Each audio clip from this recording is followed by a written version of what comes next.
Prime Minister. Mr. Speaker, sir, I have the honor to present before this August House a suo motu statement on my participation in the 9th Summit of the South Asian Association for the Regional Cooperation, that is SAARC, which was held in Male from May 12 to 14, 1997.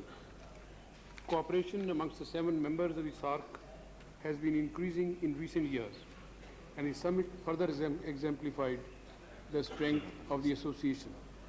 For the information of the honorable members, I would like to, for the information of the honorable members, I would like to summarize the principal developments in the summit. An earlier decision of the SAARC was to work for the South Asian Free Trade Area, SAFTA, preferably by the year 2000, but in any case before 2005. The 9th Summit has now agreed that SAFTA should be realized by the year 2001, thus advancing the final target by 4 years. This is an important issue which reflects the growing sentiment among the member countries to consolidate economic interaction speedily.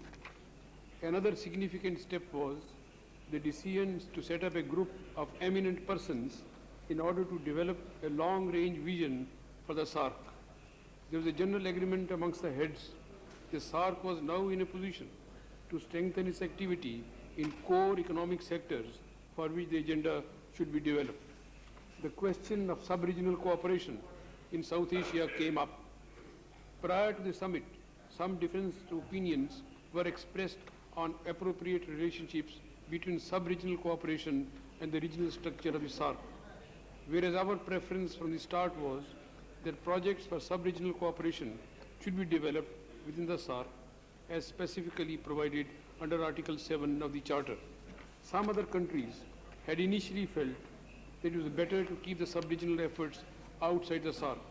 Happily, the issue was resolved to the complete satisfaction of all parties by agreeing that specific projects for sub-regional cooperation would be developed and processed through the Secretariat and endorsed intergovernmental through the established process of SAARC. Prior to their implementation, this has made it possible for the number of useful projects involving some but not all of the members, including quadrilateral initiative involving Bangladesh, Bhutan, India and Nepal, based on a Nepalese proposal, to be developed in a manner that will enhance the flexibility and strengthen the functioning of the SAARC. Particular emphasis was placed on the summit on problems faced by women and girl child in the society, particularly the girl children in especially difficult circumstances. It was decided the decade 2000-2010 would be designated as a SAARC decade for rights of the child. SAARC will also pay particular attention to the evil trafficking in the women and children. SAARC activities in the areas of education will be expanded to cover distance education, and facilities of open university and distance education institutions will be expanded across the region. Possibility of formation of a consortium of open universities. Important initiatives, sir, were taken in the field of environment and included such aspects as developing common minimum standards for air and water pollution, trans-boundary biodiversity conservation, and evolving SAARC Convention on prevention of illegal trafficking of flora and fauna. SAARC environment ministers will henceforth meet annually in view of the importance of this area of cooperation. The process of progressive relaxation of visa requirements for inter-SAARC travel continued, and number of new categories would henceforth be exempted. These include all cabinet members of the SAARC countries, heads of the NGO apex bodies, and number of others.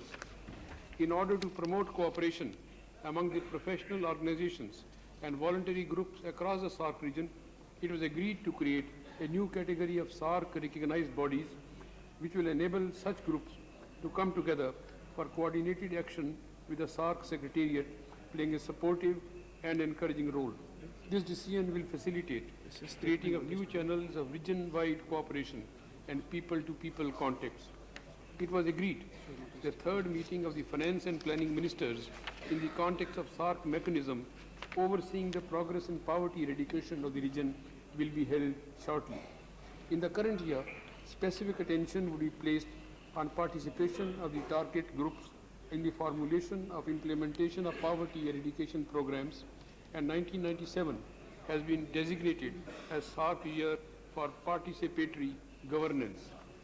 I wish to emphasize that the member states' approaches all summits were very positive and constructive, which augurs well for the SAARC. There is strong desire among member states to enrich the work of SAARC and strengthen it every day. In view of the growing climate of close cooperation, it was also decided that informal political consultation amongst the SAARC leaders would be useful. One of the related positive features of the SAARC summit is the opportunity it offers to heads of the states and the governments and the foreign ministers to have exchanges towards strengthening bilateral relationship amongst themselves. I had meetings with all other heads of state and governments at the summit in most cordial spirit. My meeting with Prime Minister Nawaz Sharif has been attracted a great deal of attention. I was glad that the opportunity to meet him and discuss our bilateral relations. This represents an initial step in our efforts to develop structured dialogue between our two countries, which has been unfortunately missing from the agenda for the last several years. We were able to agree that our foreign secretaries would meet once again in near future in order to work out all aspects on the basis of which dialogue can go ahead. We also agreed on a number of other useful measures, such as installation of a hotline held by the two sides and the need to ease travel restrictions. Both sides will take steps to curb hostile propaganda, if any, and statements that may strain bilateral relations. My meeting with the Prime Minister of Nepal reached a close friendship between our two countries. It was agreed that I should visit Nepal at an early date, probably in the first few days of the coming month. Similarly, my meeting with the Prime Minister of Bangladesh was most friendly. Relations between our two countries have developed extremely well, and we have greatly strengthened our mutual cooperation. We reviewed the implementation of landmark water sharing treaty, which has been implemented successfully through the first dry season of its duration, despite an unanticipated water shortage in the river. I greatly welcomed the opportunity to talk to His Majesty, the King of Bhutan, who is a great friend of India. He chose to transit to New Delhi on his return home, and I had further opportunity of meeting him during his stopover. Similarly, I greatly valued the opportunity of renewed the President of Sri Lanka.